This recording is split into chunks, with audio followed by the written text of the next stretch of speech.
अस्सलामुअलैकुम। जमात शशुम, सबक नंबर 14, ऊटी की सैर। घर के यकसा माहौल से जब आदमी उगता जाता है तो उसके दिल में घूमने फिरने और नए मकामात देखने की ख्वाहिश पैदा होती है। भारत के जुनूब में नीलगिरी पहाड़ी सिलसिले की एक बुलंद चोटी पर ऊटी भी कश्मीर की तरह एक सेहत अफजा मुकाम है। वहाँ के पहाड़ अगरचे कश्मीर के पहाड़ों की बर्फ से ढके हुए नहीं, मगर बुलंदी की वजह से ऊटी बहुत सर्द मुकाम बन गया है। यहाँ के कुदरती मनाजिर निहायत खूबसूरत हैं। आइए अब हम इस सबक का मुताला करते हैं। ऊटी तमिलनाडु का एक सेहत अफजा मुकाम है। ऊटी तमिलनाडु की राजधानी बेंगलुरु से 300 किलोमीटर की दूरी पर है। ऊटी से करीब मैसूर में राजा का महल और चिड़ियाघर देखने के लायक मुकामात हैं।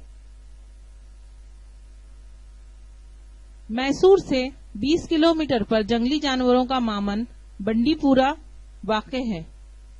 टीपू सुल्तान के शहर श्रीरंगापट्टनम में सुल्तान की कौमी एकजहती और रिवायदारी का ऐलान करते इनके बनाए मंदिर और मस्जिद काबिले दीद हैं, और टीपू सुल्तान और उनके वालिद का मकबरा भी यहीं पर है।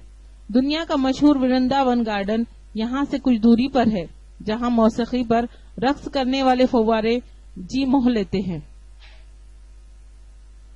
ऊटी पहुंचने के लिए एक पेचदार रास्ते से गुजरना पड़ता है। ऊटी में सयाहों का सबसे मनमोहक नजारा सनराइज पॉइंट को देखना होता है। शफक की लाली धीरे धीरे हल्की होने लगती है और जमीन की ओर से निकलते सूरज का खूबसूरत मंजर दिल को मोह लेता है। ऊटी का मशहूर बोटानिकल गार्डन बहुत ही खूबसूरत और दिल फरेब बाग है।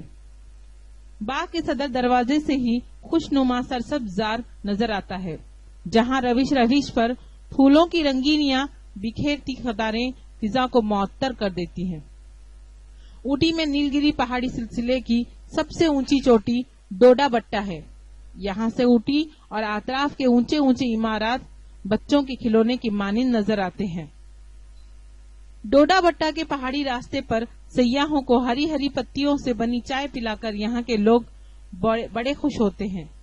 इस चाय को डोडा बट्टा का मशरूब भी कहते हैं। इसके बाद ऊटी में बनी झील, जो इंसानी कारकर्दगी का एक हसीन नमूना है, पहाड़ियों के दरमियान है। यहाँ झील की सैर के सारे इंतजामात मौजूद हैं। बागबानी कश्ती, स्टीमर बोट, चप्पू चलाने वाली कश्तियाँ। इसके बाद एक और अहम मुकाम और दिलचस्प सैर वो है कॉर्नर ऊटी की टॉय ट्रेन। ये ट्रेन आम रेलगाड़ियों से अलग है। नीलगिरी पहाड़ के दामन में बसे टोडा कौम आज भी वहां मौजूद है। हिंदुस्तान की कदीम तरीन द्राविड़ कौम से इनका ताल्लुक है। आजकल के साइंसी दौर में भी इन लोगों ने कबायली माशरत को नहीं छोड़ा और अपनी तहजीब को जिंदा रखा है। काश्तकारी और गल्लाबानी के पेशे में मस्त ये लोग दुनिया की रंगीनियों से बेपरवाह हैं। शुक्रिया। अल्लाह हाफिज।